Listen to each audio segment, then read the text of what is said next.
जय श्री कृष्ण भक्तों मैं स्वाति डिवोशनल गाइडेंस चैनल में आप सबका अभिनंदन करती हूँ। आज की इस वीडियो में मैं आपको बताने जा रही हूँ कि किस समय भोजन करने से इंसान कभी बीमार नहीं रहता है। सबसे पहले मैं ये बताना चाहती हूँ कि हमारे धर्म शास्त्रों में भोजन की सात्विकता को सबसे महत्वपूर्ण माना गया है। भोजन शुद्ध होना ही चाहिए, लेकिन उससे भी शुद्ध वायु और जल होने चाहिए। अगर यह तीनों चीज़ें शुद्ध है तो व्यक्ति दीर्घायु होता है। हमारे धर्मशास्त्रों के अनुसार भोजन बनाने वाले को रसोई में जाने से पहले स्नान करना चाहिए और फिर 3 रोटियां गाय, कुत्ते और कौवे के लिए अलग रख देनी चाहिए। जिसके बाद घर के सदस्यों के लिए रोटी बनानी चाहिए। हिंदू धर्म में नीचे बैठकर और परिवार के साथ भोजन करने का नियम है। दरअसल ऐसी मान्यता है कि अगर आप जमीन पर बैठकर भोजन करते हैं तो इसका शरीर पर सकारात्मक प्रभाव पड़ता है। जब हमारा शरीर पृथ्वी के संपर्क में आता है तब पृथ्वी की तरंगे पैरों से लेकर पूरे शरीर में फैल जाती है। यह तरंगे आपके शरीर के साथ आपके भोजन को ऊर्जा प्रदान करती है। वही सभी लोगों के साथ भोजन प्राप्त करने से परिवार में प्रेम और एकता कायम रहती है। शास्त्रों में इस बात का भी उल्लेख मिलता है कि व्यक्ति जब भी भोजन करने बैठे तो उससे पहले 5 अंगों, 2 हाथ, 2 पैर और मुख को एक अच्छी तरीके से धो ले। इसके बाद भोजन मंत्र का उच्चारण जरूर करना चाहिए। ऐसी मान्यता है कि मंत्र के उच्चारण से भोजन में आने वाली कोई भी नकारात्मकता तत्व नष्ट हो जाता है।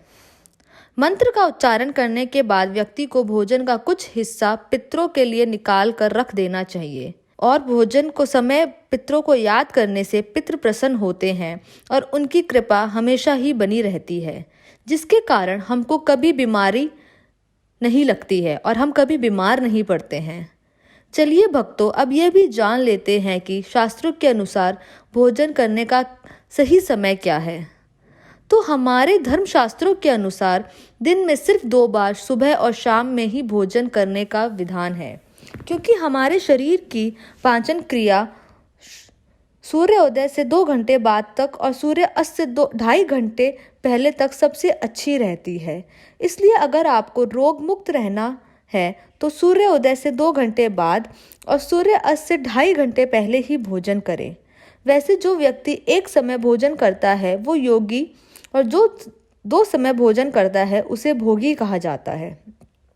इसके अलावा जो दिन भर जो कुछ खाता रहता है वो अक्सर ही आपको किसी बीमारी या मोटापे से पीड़ित नजर आएगा। ऐसे में अगर आप भी अपने आप को स्वस्थ और दीर्घायु रखना चाहते हैं तो आज से ही 2 समय खाना शुरू कर दें।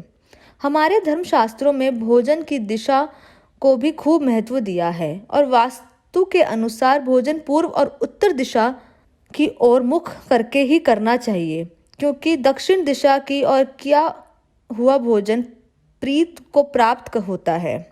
वही पश्चिम दिशा की ओर मुख करके खाया हुआ भोजन शरीर में बीमारियों की वृद्धि होती है। इसके अलावा कुर्सी पर बैठकर हाथ में रखकर या फिर टूटे हुए बर्तन में भोजन कभी नहीं करना चाहिए। दरअसल ऐसा माना जाता है कि ऐसे करने से भोजन हमारे शरीर को नहीं प्रेत आत्माओं को लगता है और ऐसे करने से हमारा शरीर रोगों का घर बन जाता है। साथ ही हमें कभी भोजन की थाली में जूठन नहीं छोड़नी चाहिए, क्योंकि छोड़े हुए भोजन से माता अन्नपूर्णा का अपमान होता है। हमारे धर्मशास्त्रों के अनुसार ईर्ष्या, भेद, क्रोध, लोभ और दीन भावनाओं से किया गया भोजन कभी पचता नहीं है। इसलिए इन सभी भावनाओं से दूर होकर ही हमेशा भोजन करना चाहिए। जय शिव शंभू, जय भोलेनाथ, जय श्री कृष्ण भक्तों।